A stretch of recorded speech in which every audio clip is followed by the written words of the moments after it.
Hi hello good morning.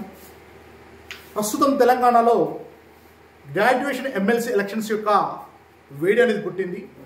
మనం ఎక్కడ చూసినా సరే గ్రాడ్యుయేట్స్, విద్యార్థులు, నిరుద్యోగులు అభ్యర్థుల గురించి మాట్లాడుతున్నారు. అసలు ఏంటి గ్రాడ్యుయేషన్ ఎమ్మెల్సీ ఎలక్షన్స్? అసలు ఎన్ని రకాల ఎమ్మెల్సీ ఎలక్షన్స్ అనేవి ఉన్నాయి? అసలు తెలంగాణలో ఎమ్మెల్సీ ఎలక్షన్స్ అనేవి ఎలా నడుస్తున్నాయి? అసలు ఎమ్మెల్సీ శాసన మండలి అనేది భారతదేశంలో ఎన్ని రాష్ట్రాల్లో ఉంది? అసలు ఈ శాసన మండలి గురించి మనము క్లుప్తంగా ఒక 2 నిమిషాలు తెలుసుకుందామండి. భారతదేశంలో ఉన్నటువంటి 28 రాష్ట్రాలలో 22 అసెంబ్లీ స్థానాలు ఉన్నాయి. అసెంబ్లీ అనేది కలిగి ఉంది. కానీ దీంట్లో శాసన మండలి కలిగి ఉన్నటువంటి రాష్ట్రాల సంఖ్య కేవలము 6 మాత్రమే ఉంది. ఎందుకు అంటే ఈ శాసన మండలిని ఏర్పాటు చేసుకోవాలా వద్దా అనే నిర్ణయము ఆ శాసనసభ యొక్క నిర్ణయం. కాబట్టి కొన్ని రాష్ట్రాలు, 6 రాష్ట్రాలు మాత్రము ఈ శాసన మండలిని ఏర్పాటు చేసుకుంది. మరి మన తెలంగాణకు వచ్చినట్టయితే తెలంగాణ కంటే ముందు ఉన్నటువంటి ఉమ్మడి ఆంధ్రప్రదేశ్లో 1958లో 1958వ సంవత్సరంలో మొట్టమొదటిసారిగా మన ఉమ్మడి ఆంధ్రప్రదేశ్లో ఈ శాసన మండలిని ఏర్పాటు చేయడం జరిగింది. మరి అదేవిధంగా ఇది రద్దు కూడా జరిగిందండి. మన శాసనసభనే ఈ శాసన మండలిని కూడా రద్దు చేయడం జరిగింది. అది 1985 ఎన్టీఆర్ గారి పీరియడ్లో. మరి రద్దయిన తర్వాత మళ్ళీ 2007లో వైఎస్ఆర్ ప్రభుత్వం ఉన్న సమయంలో మళ్ళీ ఆ అసెంబ్లీ శాసనసభ మళ్ళీ శాసన మండలి ఏర్పాటు చేసుకుంది. మరి తెలంగాణ విభజన సమయంలో మరి ఈ విభజన కారణంగా ఆంధ్రప్రదేశ్కి, తెలంగాణకి ఆ స్థానాలు విడిపోవడం జరిగింది. ప్రస్తుతము మన తెలంగాణలో భారతదేశంలో 28 రాష్ట్రాల్లో 6 రాష్ట్రాల్లో మాత్రమే శాసన మండలి ఉంది. అందులో మన తెలంగాణలో కూడా ఒక శాసన మండలి అనేది ఉంది. దీన్నే మనము పెద్దల సభ అని చెప్తున్నాం. అయితే మనకు ఉన్నటువంటి సభలలో మనకు ఈ శాసనసభలో కానీ లోక్సభలో కానీ రిజర్వేషన్స్ అనేవి ఉన్నాయి. కానీ ఇక్కడ శాసన మండలిలో రిజర్వేషన్స్ అనేవి ఉండవండి. మరి ఎన్ని రకాలుగా ఏ విధంగా ఉన్నారు ఇక్కడ ఉన్నటువంటి శాసన మండలిలో ఉన్నటువంటి సభ్యులు అంటే 5 రకాలుగా అని చెప్పొచ్చు. 5 రకాల ఎమ్మెల్సీలను మనం చూస్తుంటాం. ఒకటి, మనకు స్థానిక సంస్థల సభ్యులు యాజ్ ఏ ఎంపీటీసీ, జెడ్పీటీసీలు వీళ్ళందరూ కూడా మనకు శాసన సభ్యులను అంటే ఎమ్మెల్సీలను ఎన్నుకోవడం జరుగుతుంది. అదేవిధంగా మనకు శాసనసభ సభ్యులు ఎమ్మెల్సీలను ఎన్నుకోవడం జరుగుతుంది. అదేవిధంగా గవర్నర్ కూడా కొంతమంది సభ్యులను నామినేట్ చేయడం జరుగుతుంది. అదేవిధంగా టీచర్స్, ప్రభుత్వ ఉపాధ్యాయులు కూడా మరి ఈ విధంగా ఎన్నుకోవడం జరుగుతుంది ఎమ్మెల్సీలను. మరి 5వ రకంగా మనం చూసుకున్నట్టయితే పట్టభద్రులు ఎవరంటున్నారంటే గ్రాడ్యుయేషన్ డిగ్రీ అయిపోయి 3 సంవత్సరాలు కంప్లీట్ అయ్యి ఉన్నటువంటి అభ్యర్థులను యాజ్ ఎ గ్రాడ్యుయేట్స్గా మనం చెప్తున్నాం.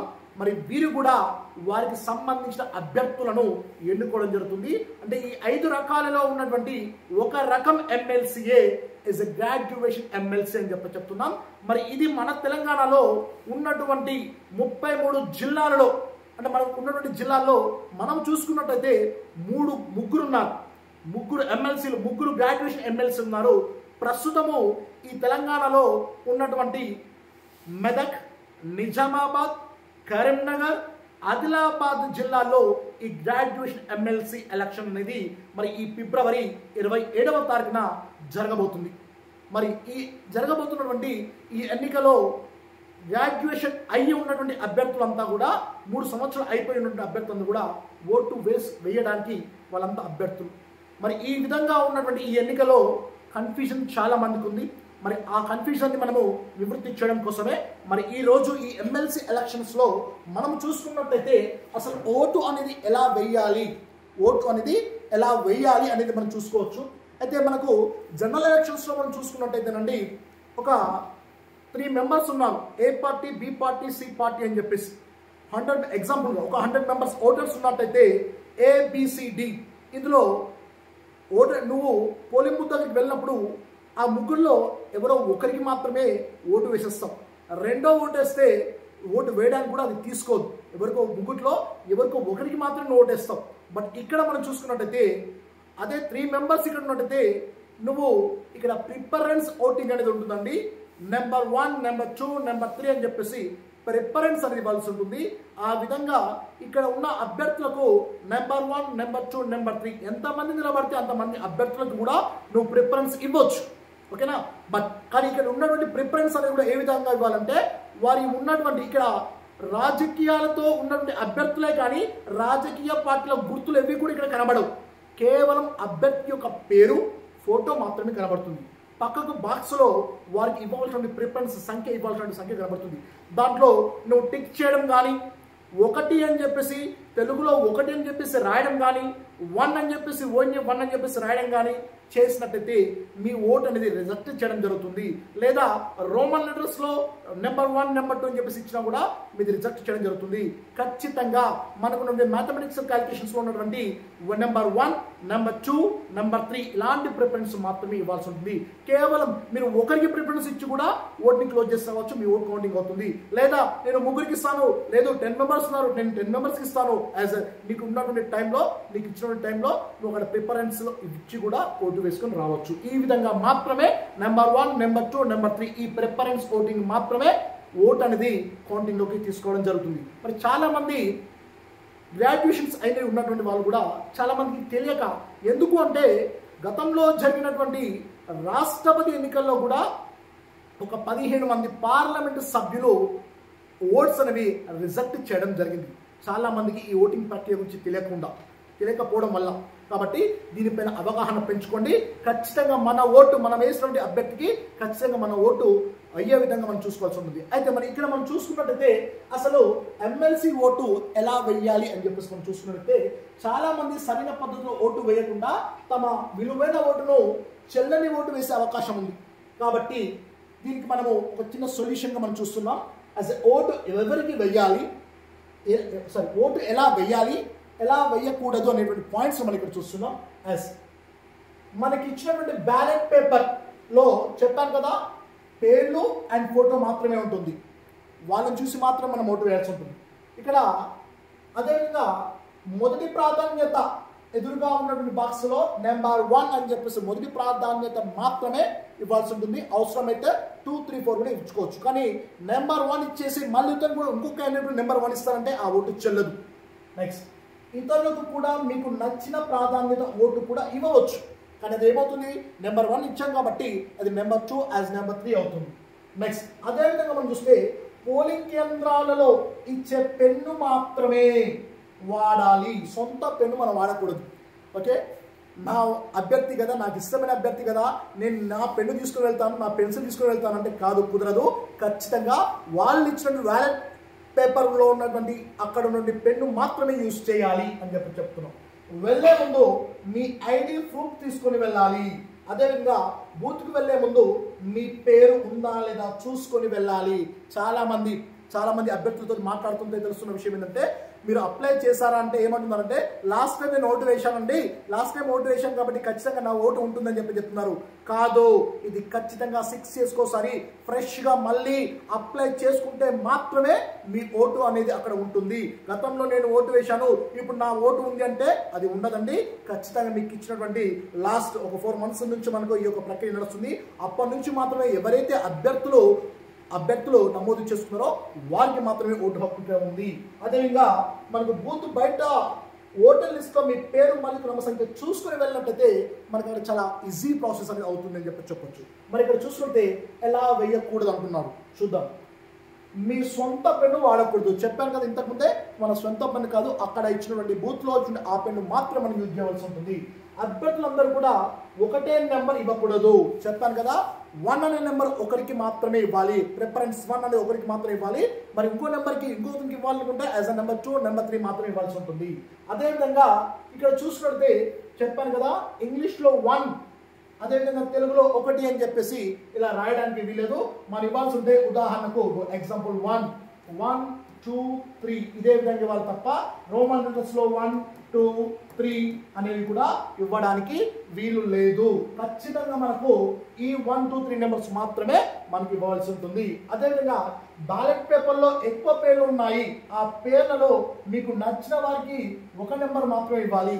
రైట్, మీకు ఇచ్చేటువంటి బుక్లెట్ ఎలా ఉంటుంది అంటే బ్యాలెట్ పేపర్ ఎలా ఉంటుందంటే ప్రస్తుతం మన దగ్గర ఉన్న వ్యక్తుల్లో 56 మెంబర్స్ అప్లై చేసి ప్రజెంట్ ఉన్నటువంటి వ్యక్తులు. కాబట్టి ఇలాంటి వ్యక్తుల కోసం ఒకటే బ్యాలెట్ ఉన్నటువంటి పేపర్ అనేది చాలా పెద్దగా ఉండొచ్చు లేదా బుక్ వైజ్గా ఈ విధంగా ఉండొచ్చు. కాబట్టి మన అభ్యర్థి ఎక్కడ ఉన్నాడు, ఫస్ట్ పేజ్లో ఉన్నాడా, ఫస్ట్ నెంబర్లో ఉన్నాడా, థర్డ్ నెంబర్లో ఉన్నాడా, ఉంటే థర్డ్ నెంబర్లో ఉన్నట్టయితే ఆ థర్డ్ నెంబర్కి సీరియల్గా 1 అని చెప్పేసి ప్రిఫరెన్స్ ఇవ్వాల్సి ఉంటుంది.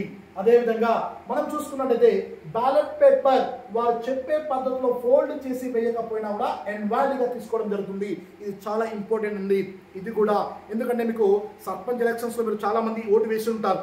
ఎలా వేస్తారు, సర్పంచ్ ఎలక్షన్స్లో మీకు చిన్న బ్యాలెట్ పేపర్ ఇస్తారు, దాంట్లో ఇచ్చినటువంటి ఇంక్తో సంబంధించిన ఒక ముద్ర వేస్తారు. ఆ ముద్రను ఎగ్జాంపుల్ మనకి ఇలా ఉంది పేపర్, ఇలా పేపర్ ఉంది, ఆ పేపర్ని ఇక్కడ తన యొక్క పేరు లేదా గుర్తు ఉంటుంది. ఇక్కడ బాక్స్లో మనం ఏం చేస్తాము, అక్కడ ఉన్నటువంటి బాక్స్లో మనకు అక్కడికి ఈ విధంగా మన పేపర్ ఉంటే ఈ పేపర్లో మనకు ఇటు సైడ్ ఏమో వాళ్ళ యొక్క పేర్లు గుర్తులు ఉంటాయి, ఇటువేమో మనము చేస్తాము. ఈ బ్యాలెట్ పేపర్ని మనం ఖచ్చితంగా వాళ్ళు చెప్తారు, వాళ్ళు ఏ విధంగా చెప్తే ఆ విధంగా చేయండి. నేను చెప్పే సర్పంచ్లో ఏ విధంగా గతంలో జరిగిన ప్రాబ్లమ్స్ గురించి చెప్తున్నాను. ఖచ్చితంగా ఇలాగే మర్చి ఈ విధంగానే బాక్స్లో వేయాల్సి ఉంటుంది. లేదు నువ్వు ఇక్కడ గుర్తుపెట్టావు, దీన్ని ఇలా మలిచినట్టయితే ఏమవుతుంది, ఇక్కడ ఉన్నటువంటి ఇంక్ అనేది ఆరక ముందే ఈ ఓటుని మళ్ళీ ఇక్కడ ఇంక్ అనేది పడిపోవడం వల్ల ఈ ఓటు అనేది ఇన్వాలిడ్గా గుర్తించడం జరుగుతుంది. ఖచ్చితంగా ఏ విధంగా వాళ్ళు చెప్పిన పద్ధతిలో మాత్రమే ఫోల్డింగ్ అనేది చేయవలసి ఉంటుంది. అదేవిధంగా ఖాళీగా పేపర్ ఉంచిరాదు. ఖచ్చితంగా నువ్వు ప్రిఫరెన్స్ 1 ప్రిఫరెన్స్ ఇచ్చినా రావచ్చు, లేదా ఎంతమందికైనా నువ్వు ప్రిఫరెన్స్ 56 మెంబర్స్ ఉన్నారు, యాజ్ 56 మెంబర్కి ప్రిఫరెన్స్ ఇస్తా ఇచ్చేయి. లేదు నేను 1 మెంబర్కి ఇస్తున్నాను, యాజ్ 1 మెంబర్కి ఇచ్చేసి ప్రిఫరెన్స్ ఇచ్చేసేయి. లైక్ నీకు ఇచ్చే నంబర్ గట్టిగా పెన్నుతో రుద్దకూడదు, యాజ్ నెంబర్ అనేది రాయాలి. లేదు బుక్లెట్ లెక్క ఇచ్చాడంటే పైన 1 రాస్తే కిందికి వెళ్ళిపోకూడదు. ఆ నెంబర్ నువ్వు పైన కరెక్ట్గా ఉన్నట్టయితే చెప్పాను కదా ఇంక్ ప్రాసెస్లో ఉంటుంది కాబట్టి అక్కడ రుద్దకూడదు అని చెప్తారు. అభ్యర్థి పేరు మరియు బాక్స్ ప్రక్కన కాకుండా మరి ఏ ఇతర ప్రదేశాల కూడా ఓటు వేయకూడదు. ఆ బాక్స్ అయితే ఇచ్చాడో ఆ బాక్స్ చివరిలో కానీ, ఆ బాక్స్ మీదికి కానీ, ఆ బాక్స్ కిందికి కాదు, బాక్స్ మధ్యలో మాత్రమే కరెక్ట్గా ఆ నెంబర్ ప్రిఫరెన్స్ ఇవ్వాల్సి ఉంటుంది. అదేవిధంగా మనం చూసుకున్నట్టయితే మీ ఇచ్చిన బ్యాలెట్ పేపర్ నందు ఫస్ట్ ప్రాధాన్యత ఓటు వేయకుండా మిగతా నెంబర్స్ వేస్తే ఓటు చెల్లదు. ఎస్ నేను ఫస్ట్ ఇవ్వను, నాకు సెకండ్ లక్కీ నెంబర్, నేను సెకండ్ నుంచి ఇస్తానంటే నీ ఓటు కౌంటింగే ఉండదు. ఖచ్చితంగా first preference, second preference, third preference ఎవరికి ఇస్తున్నావు ఆ విధంగా మాత్రమే నీ విలువైన అమూల్యమైన ఓటును వేసుకొని యాజ్ ఎ గ్రాడ్యుయేట్ అభ్యర్థిగా నీ ఒక సరియైన నాయకుడిని నీ నిరుద్యోగుల కోసం, అదేవిధంగా విద్యార్థుల కోసం, ఈ పోటీ ప్రపంచం కోసం కష్టపడుతున్న ఆ అభ్యర్థి ఎవరున్నారో ఖచ్చితంగా నువ్వు ఆ అభ్యర్థిని గుర్తించి మరి నీ విలువైన ఓటును వేయవాలని చెప్పేసి అభ్యర్థిస్తుంది.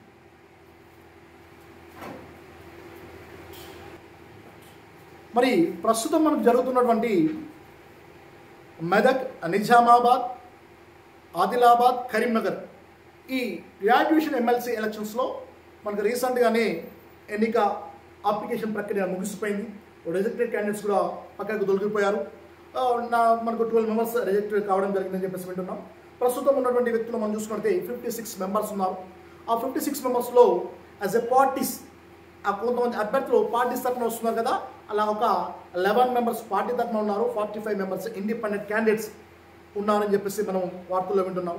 బట్ ఇక్కడ అభ్యర్థులు అంతా ఒక పక్కకు వస్తే ఓటు వేసే అభ్యర్థులు ఓకే మనం చూసుకున్నట్టయితే మొత్తం ఓట్లు మనకు మెదక్, నిజామాబాద్, ఆదిలాబాద్, కరీంనగర్ డిస్ట్రిక్ట్స్లో మరి చూసుకుంటే పట్టభద్రులు యాజ్ గ్రాడ్యుయేషన్స్లో మనకు టోటల్ ఓట్స్ వచ్చేసి మనకు 3,41,313 అని చెప్తున్నాం. 3,41,313 ఓట్లు ఉన్నాయి. దాంట్లో మనకు పురుషులు చూసుకున్నట్టయితే 2,18,060 ఓట్లు ఉన్నాయి. అదేవిధంగా మరి మహిళలు చూసుకున్నట్లయితే 1,23,250 ఓట్లు ఉండడం జరిగింది. ఇతరులు థర్డ్ జెండర్ గురించి మనం చూసుకుంటే 3 ఓట్లు ఉన్నాయి. ఈ విధంగా మనం చూసుకుంటే పట్టభద్రుల ఓట్లలో మనకు 3,41,313 ఓట్లు ఉండడం జరిగింది.